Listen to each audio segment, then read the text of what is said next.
I am pleased to introduce Tim Hoppe. Tim has been to many EE conferences in the past and has been a part of the community for quite some time and now has his own company, Tim Hoppe Consulting. Correct.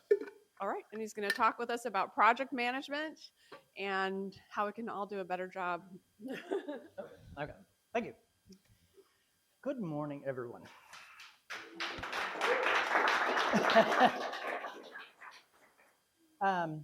So first off, I'd like to thank the EEConf team for this opportunity to talk to you about getting off the hamster wheel of project management.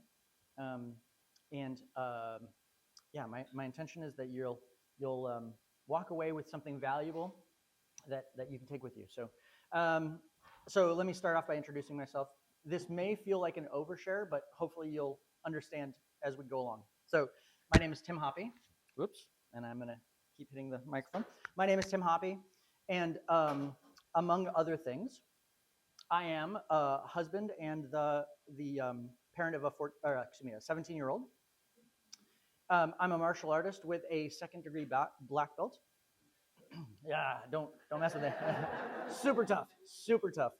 I am a former employee of Creative Arc. Thank you to Paul and Jesse and Greg. We were a small and mighty team where I did project management and customer support for 15 years. To give you a little bit more context about that time, we were doing about 12 concurrent multi-phased projects at a time.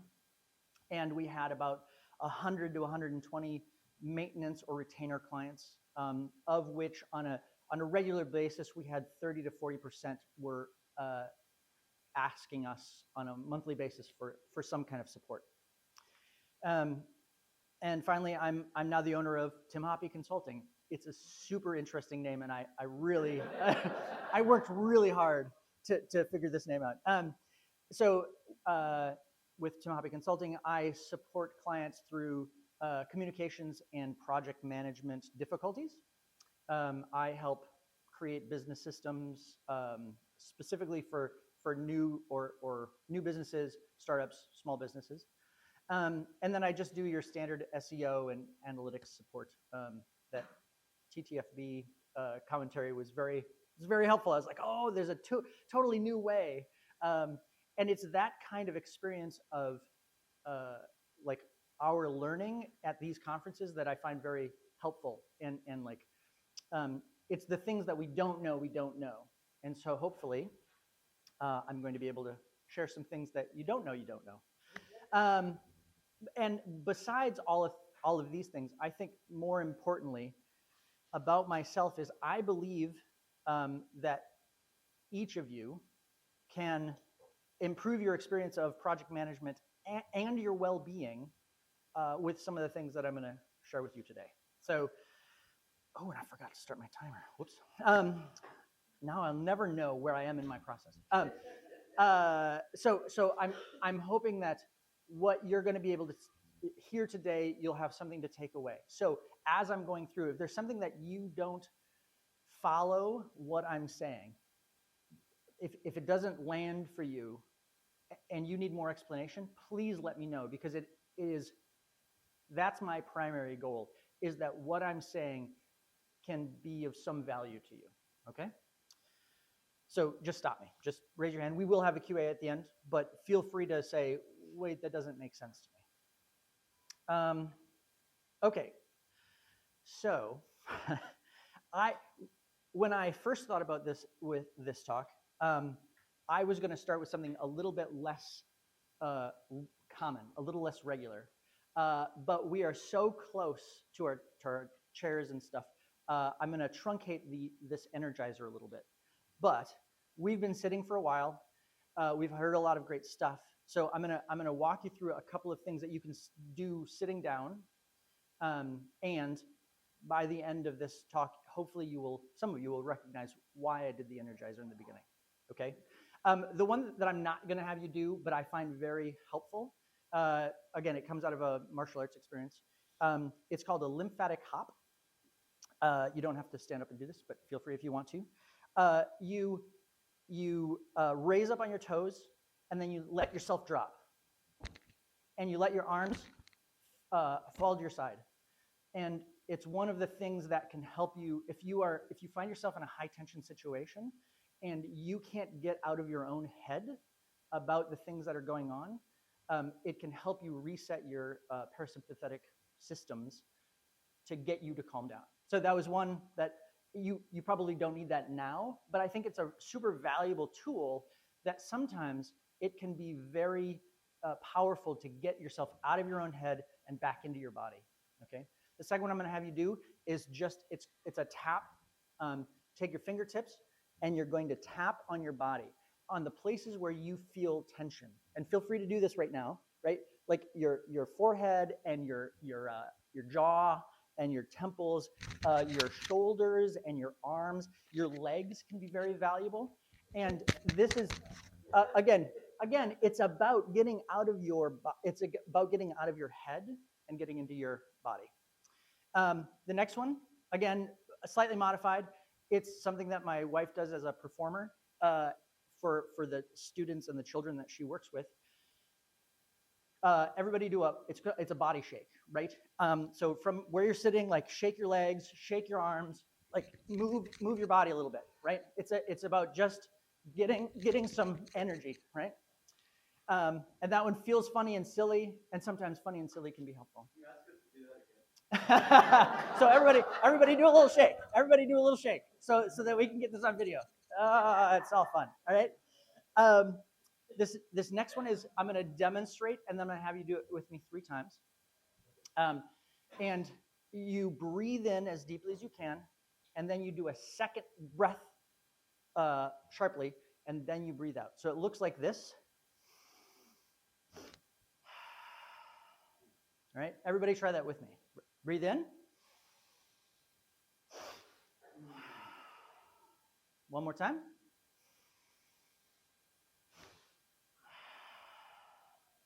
Last one. And that's a little bit weird because we're all trying to follow each other's breath. But if you can do that on your own, it can be a very good way to get some reoxygenate your blood. Okay. Again, a lot of those come out of martial arts and performance experiences. So I'm going to take a straw poll just so I understand where you're coming from in this process of the question of project management. And some of these you might raise your hand for more than one. So how many of you identify yourself as a leader or a manager in a project or an agency? Raise your hands. So about maybe a third of us, okay? Quarter to third. How many identify yourself as a team member? So you're a doer, you're in the trenches, you're taking actions, developers, designers. That's what I kind of expected. Team. Aha. The next one is a solopreneur. So this is you identify as both like you manage yourself, but also you have to do the work. You're part of that process. So a couple of people. Okay, actually that's quite a few more than I expected. That's great. So as I talk, I try to identify how you can implement some of the things that I'm going to share. For solopreneurs, you could probably take everything because you're doing all the things, right? For the doers and the leaders, I really try to say, like, think about it in this way. So if you have questions or I don't identify clearly enough, please, I will hopefully be able to share that with you. Okay, so next, who here struggles with their own project management where controlling your projects causes anxiety or stress? Can I get a raise of hands? Oh, that's not as many as I thought, so that's good. How many people struggle with their organization's project management? That is to say, the systems that are created or put into place cause you to have some issues. Okay, all right. Who here is juggling multiple project outcomes on their own regularly? So no project manager supporting you. Okay, great. And then who would describe project management or the idea of project management as overwhelming? Yeah, just there. Project management is an overwhelming experience. Yeah. Okay. So again, for solopreneurs and whoops, that's not helpful. Oh, I can't change where I can see my notes. This is going to be very interesting. For solopreneurs, yeah, sometimes the experience of having to manage yourself as a new solopreneur, by the way, uh, it's my experience of managing other people and my experience of managing myself has been a really eye-opening experience. And some of what I've been going through, I tried to put into this presentation. Oh boy. Okay, so I'm going to talk a little bit about my approach to project management, and it's no surprise. I focus on the individual. I focus on a very people-centric, right? So the key for me is to remember that everybody in a project is an individual, is a person, right? And they bring their own talents to the table. They also bring their own baggage, right? And I want to talk about the term baggage because it has a negative connotation generally in language. But for the purposes of this presentation, baggage is the term for anything that comes from the past that impacts your ability to do your job. So whatever position you are in the organization, in the project, in the relationship, right? Your baggage is your experience, right? My son, who helped me practice this a few times, had a great analogy when he heard this the first time. He said, it's anything that you pick up and you take with you from your past on your journey, right? I thought that was really helpful. Like, it's the things that stick with you as you go through your life. So this can be your history with an organization, your history with the team, your history with a client. Let's talk about client experiences, right? Your team culture, your national culture, the language you grew up in, the language that you work in versus the language that you have to, that you, your facility with the language that you're working in. Neurodiversity becomes a real big concern or a situation that you have to sometimes manage for yourself. So we all bring a lot to the table that can impact a project for good or for ill. Like, I want to make sure that it's clear that this isn't about the negative experience of coming to the table, but what you bring with you.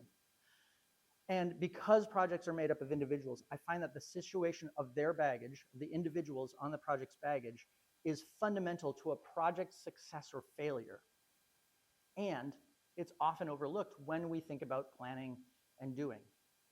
I also want to point out that I cannot affect these things because I got the wrong degree, right? My job isn't to change these things, but my job, and sometimes your job, is going to be to understand how these things for yourself or someone else is affecting the process of the project. Normally, project management is about data and metrics and metrics and metrics and metrics, and it ignores people. And I think that's where traditional project management will fail you. So because I'm people focused, I believe that the issue is not with the data, but with communication. And we've heard this in two different talks. I know Tammy was one of them, and I can't remember who the other person was, but communication is the key to success. That's my perspective, and I've heard it echoed, and I really enjoyed that. As such, I use a tool called Grippy, G-R-I-P-I, to help understand and unwrap communication issues that make project management harder. So it's what I did at Creative Arc, and it's what I do with my current clients. If you heard this speech in Nashville in 2018, or my speech in Nashville in 2018 when I talked about Grippy, this is very different. I've changed the way that I process this idea, this tool. So you'll have new content, so don't worry about it. So Grippy, it stands for goals, roles, information, process, and interpersonal. And it was a system that was created by a psychologist in the 1980s that was looking at corporate communication breakdowns. This system has been updated by an organization that I've been working with for the last 25 years, the American Model United Nations. And we added information in the way that we understand Grippy, because we found that if you didn't take time to make sure that everybody was coming to the table with the same information, that there was no information blocking the process, it was not as effective a tool. So we added information. The value of Grippy is that it can be used to get yourself or another person out of the emotional reaction to a breakdown. Okay, so the emotional response, or in Grippy terms, interpersonal, is the idea of like a breakdown in communication is happening because she doesn't like me, or I don't like him, or there's some interpersonal reason that the breakdown of the process is happening. And so the fundamentals in the idea of Grippy is that, okay, good, that 80% of the breakdowns happen because we have conflicting goals. Like when the psychologist looked at all of the breakdowns that he was studying, he realized that 80% of the time it was that the two people that were having the difficulty had different goals. Then of the remainder, 80% were caused by a breakdown in their understanding of the roles that they had for one another. Who's doing what? Why am I here? Right? Why am I part of this conversation? And 80% of the remainder then, which is getting much smaller, is we don't have the same information. And then 80% of the remainder is then a problem of the process getting in the way, right? There's a breakdown in the process itself. And then finally, there's an almost invisible line there, and that's actually the times when interpersonal, that it's something like they just don't like each other, causes the breakdown to happen, which is on its head the absolute reverse of how we initially respond to a breakdown. If something happens and you feel uncomfortable, your automatic response is to say it's an interpersonal problem. We don't like each other, right? So that's the traditional view of Grippy. Now, as a note for anybody that's heard my Grippy talk before, I've changed my view of interpersonal to include all that baggage that I talked about in that previous slide, right? For me, the interpersonal conflict becomes a key to understanding breakdowns when we are not considering it in the planning for our goals, our roles, our information, and our process. It becomes a key in our preparation for our project or our communication. So are there any questions right now? Because everything else kind of flows from this idea. Is anybody not clear about what Grippy stands for and how to understand a breakdown that way? Okay, great. So when you think about the project, all of your projects, or the bigger picture of everything that your organization does within a project, you probably have a list of phases that's similar, right? Successful project management at Creative Arc, at least, included in each of these phases for every project and client that these three things aligned. One, that we had identified what the goals, roles, information, process, and interpersonal expectations were. So let me repeat that. For every client, wherever they were in the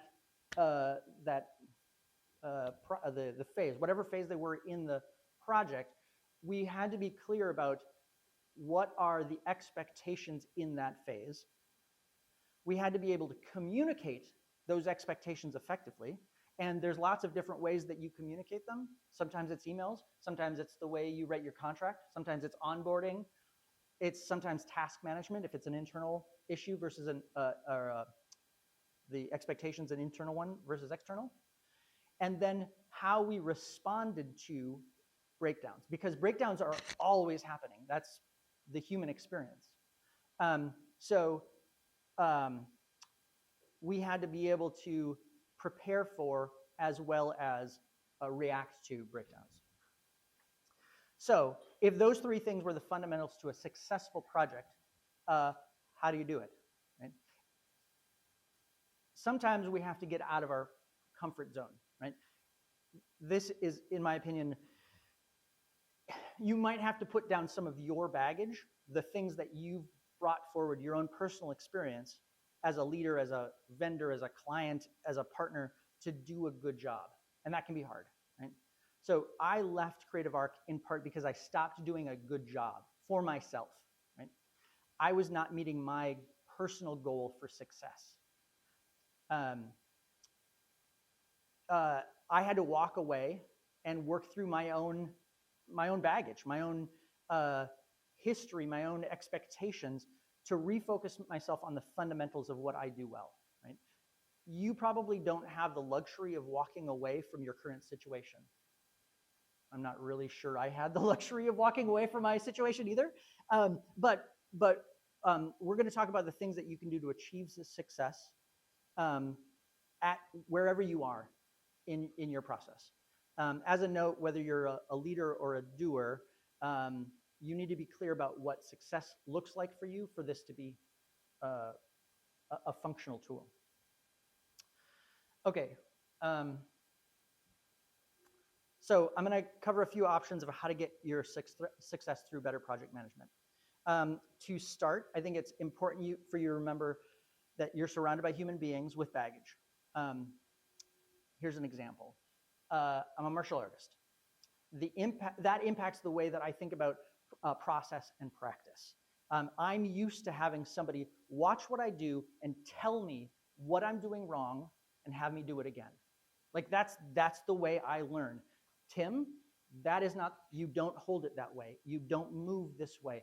You need to go farther out. You need to keep it tight, whatever it happens to be, right? If I try to coach you in that same way and you have no experience of someone directly telling you that you did wrong and you need to change it, if you have no, if that's not a way that you know how to process data, that's not an effective coaching, right? Like my baggage and your baggage don't align, right? So that is my baggage would create a situation where my communication is not successful or appropriate given someone else's distinct experience. So the next important question is who are you considering to be on your team? For me, and my experience at Creative Arc, everybody who touched a project was on the team, right? I had to think about my client as a team member. Oftentimes, I think we come and we have this combative experience sometimes with some of our clients, and we stop thinking about them as human beings with expectations and experience, and we think about them as the enemy, as the they, right? I think you should be considering everybody as your team member, internal or external to the company. It's your vendors, it's your clients, it's your coworkers, right? You all have the same or similar goal, and hopefully you all know what your roles are, right? It's explicit. I found that keeping that in mind was a requirement for project success. So to make a functional team, you start by using Grippy not as a reaction tool, but as a planning tool to prevent the breakdowns before they happen. For leaders, you make sure that the people who are working for you or with you know what's expected of them. If you're a doer, if you're an employee, you Grippy up. You articulate to the people who are managing you what you know to be your expectations, so that they can spot the breakdowns early, right? That's a key to success, is that we communicate what our expectations are. So at Creative Arc, we did a regular meeting, like most of us do, where we would, people would talk about what they need to be working on and if there were any barriers. And but unfortunately, it became a litany of regurgitated data. I need to work on this client. My due date is this day. And had I been doing a better job, I would have been using that at least weekly to say, articulate for me, what is your goal and what is your role? And do you have are there any breakdowns in the processes that we've created, or are you missing any information? I would have been more explicit to give people an opportunity to feedback. So does anybody do this, by the way? Like, do they have any feedback loops where they allow themselves or their team to identify breakdowns? Okay, that's great. Do you do it with your clients? I mean, that's really great that you do that. I find that's very, very rare. Nice job. Like, that is a great Hop Studios. Woo! But I think, like, if we stop at just the internal team, we lose the impact of identifying who the goal, who the team is, and the identification of what the bigger goals and roles and breakdowns that are happening.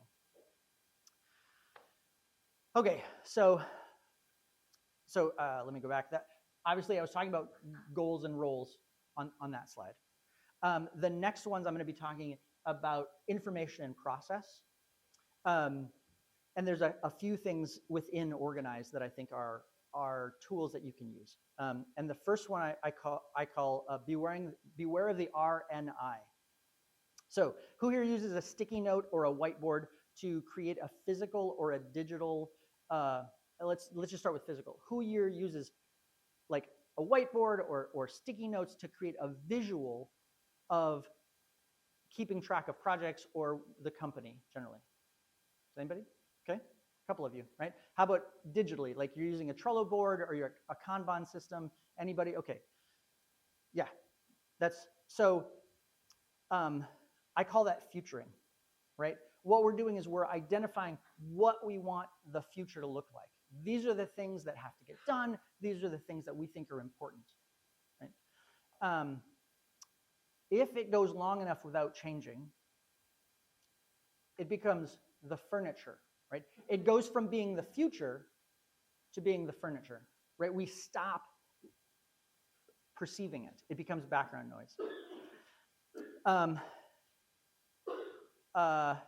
So moving the furniture, right? Like having a way to keep that alive is moving the attention back onto the things that again, they fade away because we don't touch them. I'll give you two examples. On my wall at Creative Arc, above my desk, were the sticky pads of years worth of annual meetings where we would plan things like new ideas. How do we like get better clients who meet our needs? How are we going to meet their needs more effectively? And they sat on my wall and I forgot about them. I would not think about them. For 2 weeks, they were like, yeah, that's what we're going to do. And then they would fade away into the background until the next time we had a meeting. And I went back and I said, oh, we didn't do any of those things. That's not true. We often did a lot of those things, but they would just disappear because they became background. On the other side of that, I had a whiteboard next to my desk, and on it in different colors for different things, I would have every project, who was in charge of that phase, what phase were they in. I would have our list of retainer clients that were needing action, or retainer clients that were quiet and that I wanted to communicate with, our active maintenance people that were asking for things that were not phased work, but like, again, had to stay in our weekly conversations. That changed all the time as we moved to a different phase, as the project cleaned up and I had to erase things. I was always changing that list, and I could almost always tell you exactly what was on that board without talking about it, because it never moved from the future into the furniture, right? So two caveats. If you use, Paul would often have to say, what does that mean? Like, why? This used to be in one color and you changed the color. Like, what does that mean? So if other people use your tool, whatever it happens to be, to communicate, you need to be clear about the moving and removing of old things, because old to you does not mean it's old to somebody else. So that one was really important to my developer, and I removed it. That's no longer functional. It's no longer helpful. So make sure that you're clear about, hey guys, I need to change this around. If like, how are people using this? Another example is not everybody will see your list or your communication in the same way, right? This becomes really important to know how people are using it. Not only that they are using it, but how they think of it. An example that I've had to deal with more recently is if people are neurodivergent, they do not see your list the same way. They cannot filter out sometimes the noise. It becomes noise for them, and you need to support their understanding of, like, the pink one, that's for you. Everything else, ignore that, right? So just be clear about how people are using it and take that into account. Okay, so the next thing on organizing is about cognitive load. There's an idea that you can only keep so many ideas in your head at any one time, or do so many things. There's a conversation about spoons, like especially people who are going through chronic illness, that your ability to do things takes more of your mental energy, and so your cognitive load changes throughout your life, right? So one of the things you can do is meal prepping. So on Sundays, I look at the week and I say, what are we going to eat this week? And I make sure that I either cook something on Sunday and freeze it, or I make sure that we have the ingredients, or I know when I'm going to go to the grocery store.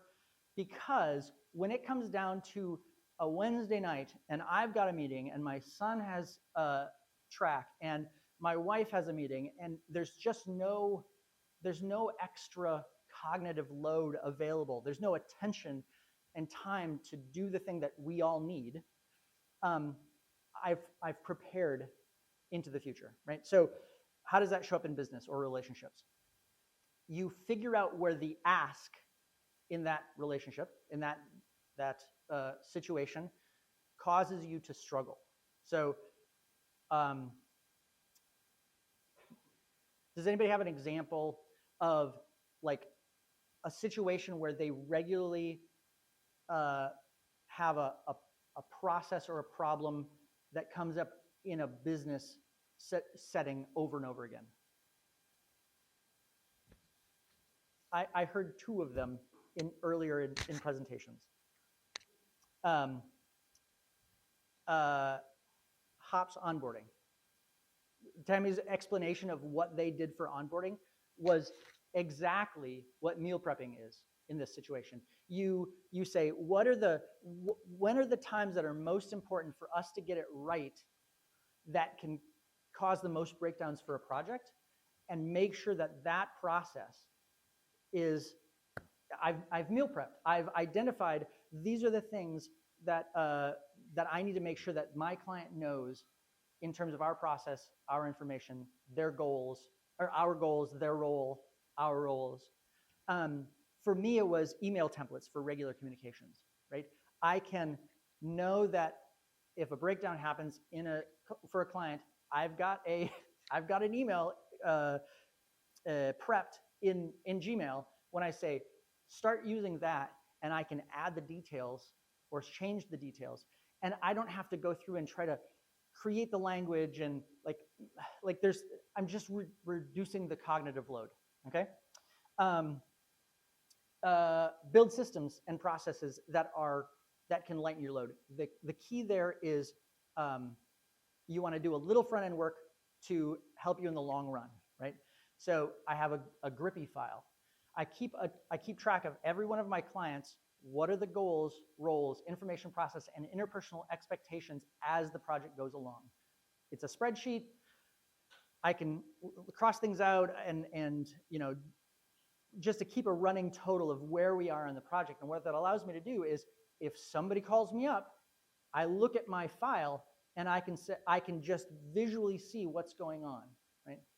As a note, when a project ends, I take the interpersonal expectations, all the things that I learned about this person, how they like to work, they prefer email, they have a kid, they like to go fishing, and I move that into another file. And I keep that file so that the next time I talk to them, I have an instant connection. I don't have to try to remember what Rowan likes to eat. Like, we went out to dinner and he really likes chips. Like, whatever it happens to be, like, I keep that in my space, or I keep that in a specific space so that I don't have to keep it in my brain, because my memory is fallible, according to my wife. So again, the goal is to allow me to refresh myself on the current status, or to bring back a connection easily. The last one here is make it simple, right? If that sounds daunting to you, just start with your goal. Just have all the goals for all of your projects that you're working on so that you can refresh yourself before you start. Especially if you're a doer and you have to go from, Jesse and Greg did this all the time. They would say, Tim, I can only do so many projects in one day, right? Like, I can only touch so many people in one day without losing the thread of where I'm going. You're making it harder for me, right? The way I deal that for myself now is to create a list where I can say, this is the goal. This is my goal. Am I meeting that goal? And it helps me recognize where I'm not making success or meeting success. Holy crap, I'm really behind. Okay, so Kismet means keep it simple, make it fun. That's like, keep it as simple as you can. You don't want to create more problems for yourself. Create a calendar, like, do a thing, make a new process, make a new file that you're creating, then put a calendar entry out for 3 months and say, go back and make sure that that's still working, right? That's so that you don't have to think about, oh, is that still functional? Is it affecting the way that I do my business correctly? No, just do it. Like, create the process and do the process for 90 days. And don't try to analyze the process, just do it to see if it works, and give yourself a reminder to go back and check, so that you're not trying to QA your process in the midst of doing it. You want to lighten the load. You want to make it as simple and fun as possible. Okay? I'm getting a couple of stares out there that are like, I'm not really clear what you're talking about. Does anybody have any questions about what that meant or how to implement it? Okay. Okay. So another thing around organizing is build the right measurement. So this guy is his handle is Scotty is Fat on Instagram. He's an exercise influencer who is he's a larger individual, right? And he does a great job of talking about, like, I don't have to look like you to enjoy being physical, right? I don't have to be skinny to be fit. And he did this great video that helped me identify, or helped me think about, like, what does good information look like? So he starts out the video by differentiating himself from other running influencers. As he does this video, he doesn't say, like, I'm at kilometer 6 and my pace is. He tells you his emotional experience at every kilometer. It's a really funny video because he goes up and down if you enjoy exercise, if you've ever done running or cross-country skiing or anything that's a long distance and you're doing it for a while, there's this roller coaster experience of emotion. And he's really good at identifying for himself, like, I'm going to stop and have a coffee because that's right for me right now. But he ends the video with this quote, close to this quote. Comparison truly is the theft of joy. Don't run to my numbers or anybody else's. Don't run for a time or a distance, but run for the pleasure. Run so you can see beautiful things. Run so you can put your face in the sky and have a little chat with yourself. And it was like, it was middle of the night and I was on Facebook looking through reels, right? Like, I was wasting time. And it was an aha moment of, like, he recognized what valuable information looked like for himself. So another example, earlier this year, I went through a weight loss process, right? So it was about me not being happy with my own body. I just was like, I need to eat less. I'm not digging this right now. So I decided to stop eating as much. Um, I knew that I had to not weigh myself on a daily basis because there's too much fluctuation. You get water weight, and your weight in the morning and the weight in the evening is all different. And so I said, okay, I'm going to weigh myself once a week at the same time under the same conditions. So I tried to limit that fluctuation and remove the false positives and negatives that might make you feel like I'm having success, but you're not really. Right? So I tried to limit that. So I was measuring my weight because I thought that's what mattered. And then I reached a point, I was on a Zoom call, I looked at myself in the Zoom call and I said, that doesn't look good on me, right? Like I need a little bit more fat on me to really like be happy with how I look. And that's how I realized that I'm measuring my weight, I thought was the goal. I was trying to get to my high school graduation weight. Like that was just this unattainable goal of what I was going for. And when I realized I just wanted to fit back into the suit I got married in. Like it was a process of realization that the thing that I was measuring was not actually what mattered. So when I got there, when I realized that and I reached that goal, I stopped having to keep the stupid diet. So diets don't have to be fun. They're sometimes good for you. So how do you find your measurement, right? You identify it from a business perspective. How do you figure out what to measure? You identify your best client or project for a condition that you want to track.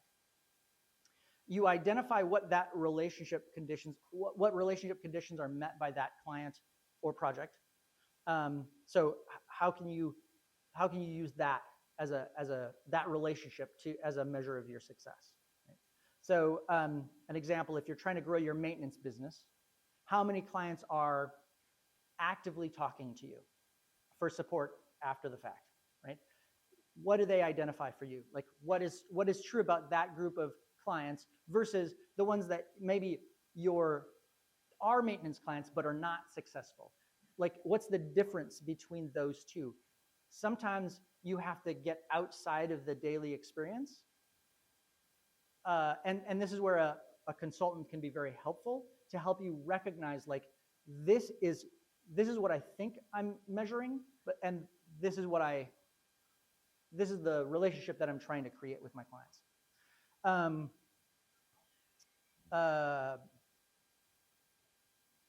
Oh yeah, so you use that as the gauge for success, right?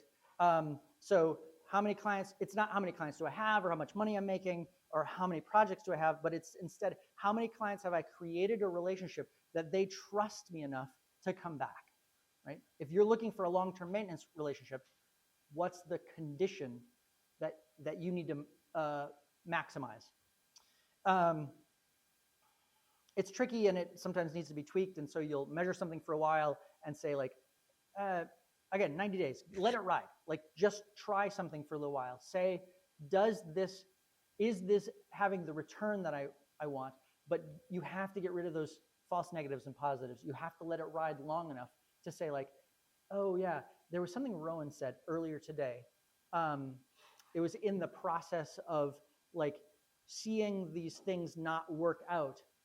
Like the timeline doesn't matter. For me, 90 days is like I have to have enough business happen. Depending on where you are and what you're measuring, 90 days is just kind of you can throw that away. But it's the idea is like you have to figure out what the timeline is to recognize whether it's valuable or not. So then you follow up and verify it. And the importance there is that it's going to become a new goal for your organization. I'm going to go back to Grippy: goals, roles, information, process, and interpersonal. When you're trying to build something new, it's going to create a new goal for you. I want to have I want to create more trust with my clients, right? That in turn is going to lead to new roles for your organization. Like, I need people to talk to my clients in this way. I need people to like communicate breakdowns in this way, whatever it happens to be. And then you identify what information are you getting or giving to your clients. Like, you start honing in on all these different changes that you want to make in the organization. So what processes do I use to weed out those that I don't want to be as a maintenance client, right? Like, I don't want to give them that post-launch document that says, hey, we could be your friend forever. Like, I'm going to skip that one for client XYZ. So you want to measure what can point you towards the change that you want to build, obviously. Oh boy. Okay, so we're 42 minutes and I've got 3 minutes to give you 10 slides. So another important idea is stand on the balcony. Like, take time out of your experience to look at what the world looks like for you. If you're a leader, this means giving yourself time. If you're not doing this, I suggest taking time out and recognizing that leadership requires you to see the empire you're building and make changes and choose to lead. For solopreneurs, this can be very, very important. Like, you need to not be working on a project. You need to have something that's sacrosanct every week and saying, am I making success happen? For doers, this means doing a grippy check for yourself within your projects of like, are there unclear goals and roles? Are there barriers to success? Am I getting the support I need? Like everybody should just take some time out and say, am I reaching success right now? Whoops. Okay, so the last two I'm just going to run through. Man, these are the two important ones. It's the interpersonal stuff, right? So the first one is to add play in the things that you do. This comes from Dr. Emery Thomas, the director of the Playful Learning Lab at the University of Minnesota, the University of St. Thomas, which is in Minnesota. She was speaking at a tech conference, and what they do is they study how adding play into an environment can improve effectiveness and success. Right? So, what are you doing? What are you doing to inspire creativity and curiosity and inquisitiveness and fun within your team? And I'm not talking to leaders, I'm talking to all of you, because it's everybody's responsibility to make the experience of your job something that you want to come to. Like, if you can bring these qualities, creativity, curiosity, inquisitiveness, and fun, into your environment, you're going to be more effective. You're going to be more satisfied. And it's not just for internal teams either, especially for long-term clients. If you have a client that you have a long-term relationship with, creating that expectation of fun and inquisitiveness is important. Greg, how much time do I have? Sorry. Okay. Can we do that? So I'm gonna have Greg come up and volunteer, and I'm gonna just demonstrate something for you that I think will help. Oops, that's the wrong one. Okay, so are we still in the? Okay. Here's what I'm gonna have you do. I need you to flex your toes. Okay. Flex your calves and your hams and get your legs nice and tight. Right. Okay. I want you to flex your core, right, and your back and your shoulders. And I want you to clench your fists, clench your jaw. Now jump to the right. Yeah. Perfect. You get it. That's perfect. That was perfect. That was exactly right. You can sit back down. Can I get a round of applause for Craig? If you didn't know, he's from New Jersey. So So that is exactly the experience of fun and joy and playfulness, right? Um, relationships are just like that. If you are, or your team or whoever is too worried or anxious and uptight, and they're going to be slower to react and respond and recover from breakdowns. It leads to um, burnout. It leads to project problems. It leads to all kinds of things. So play can reduce that burden and decrease the experience of burnout and negativity. There are lots of resources available. I don't have time, but uh, a perfect example of this are the EEDLS videos that we've been seeing in coming up to this experience. Um, it was a great way for the organizers to for this conference to inject some levity into the event. It allows people the opportunity to relax and engage. It allowed people the opportunity to take their own risks for the risk of, or for the sake of fun, excuse me. And it tells us to consider this event as approachable and accessible, right? I believe that the idea of play is also where you can find your why. Like, why am I doing this? Why is this important? Why am I here? Wherever you are in your business or your life. It's what I try to do with Tim Hoppe Consulting, because I love to support others and help them reach their success and make an impact on their lives and in the world itself. So that's the joy that I bring. That's the creativity and the fun that I bring to my relationship with my clients. I hope you've enjoyed some of these. I don't know that all of them came up, but there were funny little quotes. That's my favorite right there.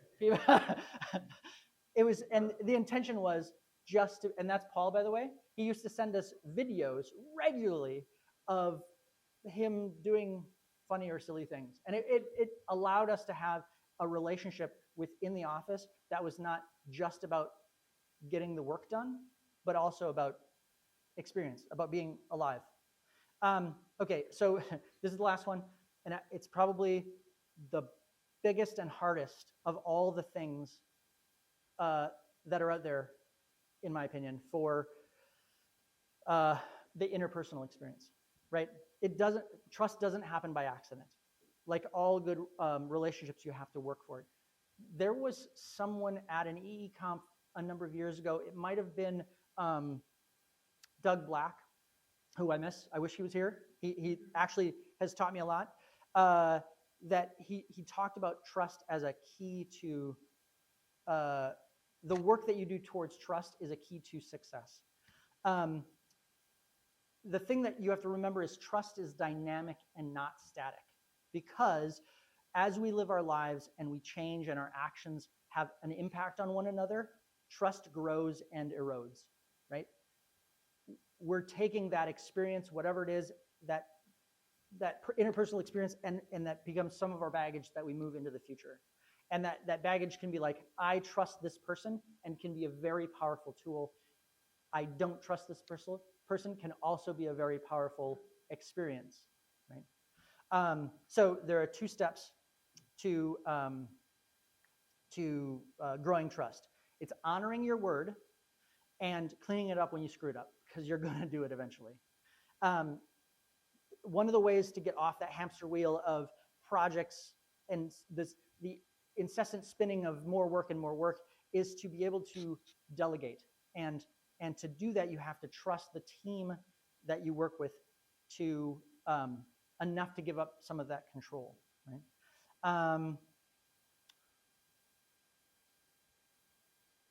So, oh boy. As I mentioned, I'm not a therapist, right? Like I can't solve many of the things that break down trust, but I'm hopefully some of the things that I've talked about today can identify ways that you can bring trust back to the table. You identify your goals and your roles, and you follow through with them. You say, this is what I think is important. This is my word. I'm going to do this. and then you follow through with them. And then when you fail to follow through, you acknowledge that and apologize. One of the keys that I learned as a parent was you also have to make a connection before you correct, right? So when you screw up, you recognize, I made an impact on this relationship, on this project, on this whatever, and you say, you before you can make it right, you have to have them, whoever was negatively affected, you have to make a connection with them. They have to recognize that you actually care about the relationship to have that mended. So let's refocus. Is it less work? No, definitely not. Right? Is it less stress? Probably not in the short term. Right? But what we've been working for is long-term success and ultimately a peace of mind. I hope it was clear that it's been a reminder to create community. Because when we reduce the conflict and increase the trust, and when we treat each other and ourselves with grace, we can move past the pure time, data, efficiency, cost, value ideas into a place that we want to be doing what we're doing with people that we trust, right? This can be overwhelming, and I recognize that. But I want you to remember that there are people out there or situations out there that can help you. If anybody knows what fractional work is, like it's folks that come in and just do you don't need somebody full time, but you need somebody to help you along the way for a period of time. There's independents like myself. There are coaches. There are professional communities. There are mentors. Doesn't matter whether you're a doer or a leader. If you find you need help, there are options available out there, and I suggest that you take them. So next time you're in the middle of it all and you just need a hand, remember, I'm Tim Hoppe, and I'm happy to help. All right, thanks very much, everybody.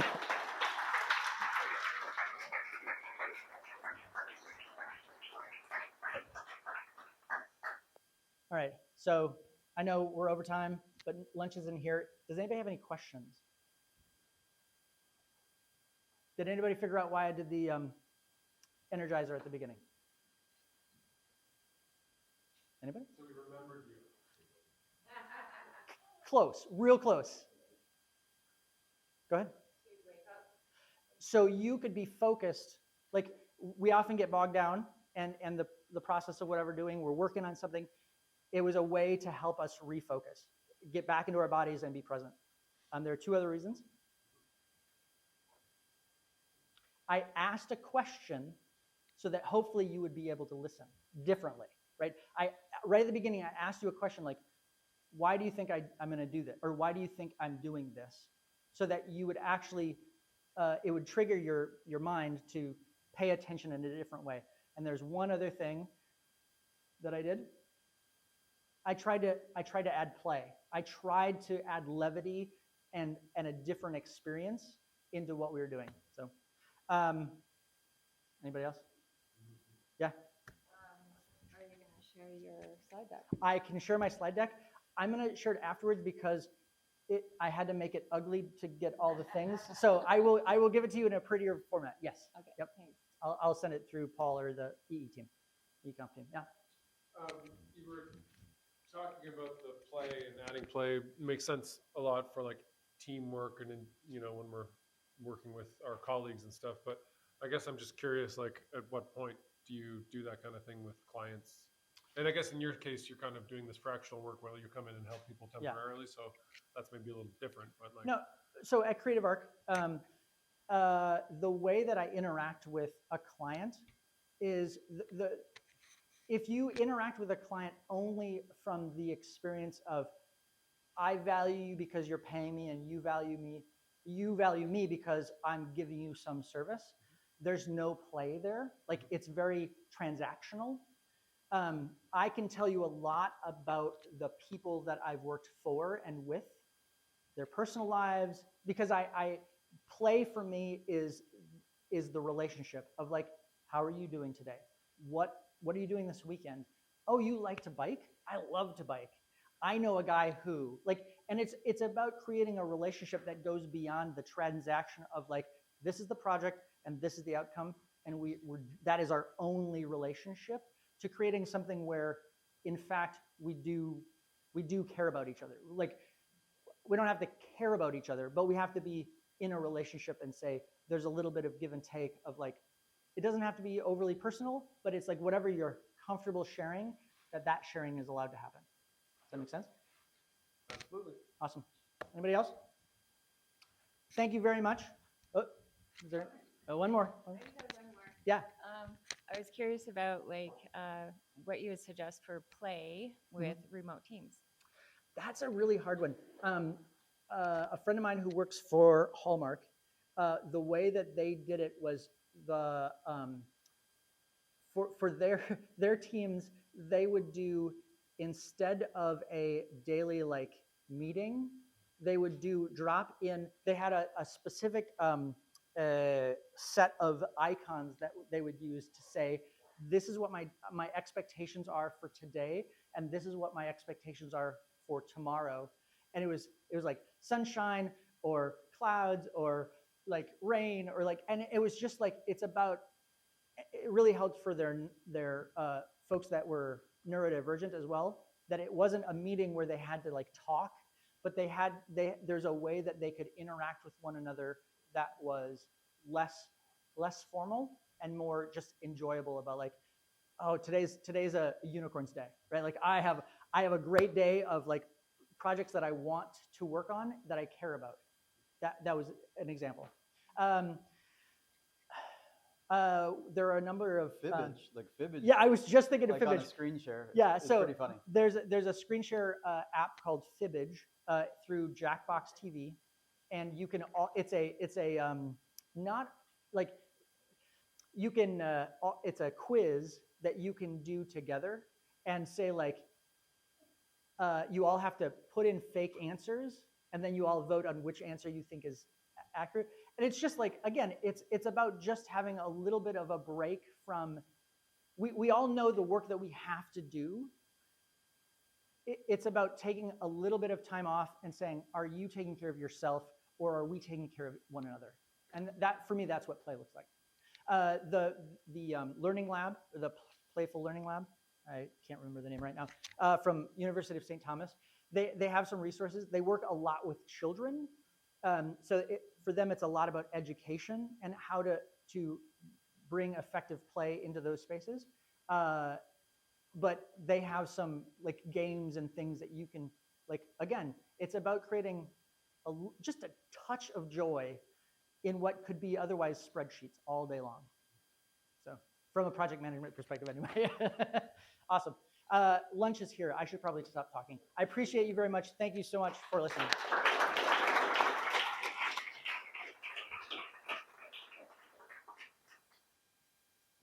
Believe it or not.